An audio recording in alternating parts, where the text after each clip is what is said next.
বন্ধুরা, একদিন এক রাখাল ছেলে জঙ্গলের ধারে তার ছাগল চড়াচ্ছিল। হঠাৎ সে দেখতে পেল একটি বাঘ ধীরে ধীরে তার দিকে এগিয়ে আসছে। ভয় পেলেও সে উপস্থিত বুদ্ধি দিয়ে পরিস্থিতি সামলানোর পরিকল্পনা করল। রাখাল ছেলেটি জোরে চিৎকার করে বলল, আরে বাঘ মামা, তোমার জন্য আমি একটা মজার খবর এনেছি। বাঘটি অবাক হয়ে থেমে গেল এবং বলল, কি খবর? ছেলেটি বলল, আমার বাবা বলেছে জঙ্গলের রাজা এখন থেকে বাঘ নয়, ছাগল। কারণ ছাগলদের মধ্যে এক নতুন শক্তিশালী রাজা জন্মেছে। বাঘটি শুনে অবাক হয়ে বলল, এটা কি করে সম্ভব? আমি তো জঙ্গলের রাজা।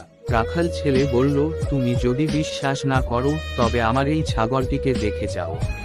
এটা এতই শক্তিশালী যে একবার এক সিংহকেও পালিয়ে যেতে বাধ্য করেছিল।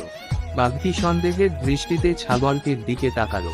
রাখাল ছেলেটি ছাগলটিকে কিছুটা উঁচু করে ধরে বলল, দেখো এই ছাগলের চোখ কত তীক্ষ্ণ। এর শিং দেখেছ?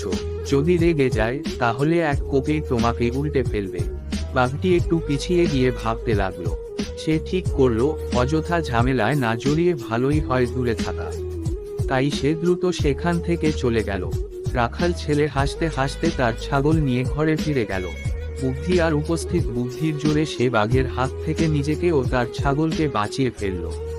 শিক্ষা: ভয় না পেয়ে বুদ্ধি দিয়ে যে কোনো কঠিন পরিস্থিতি সামলানো সম্ভব।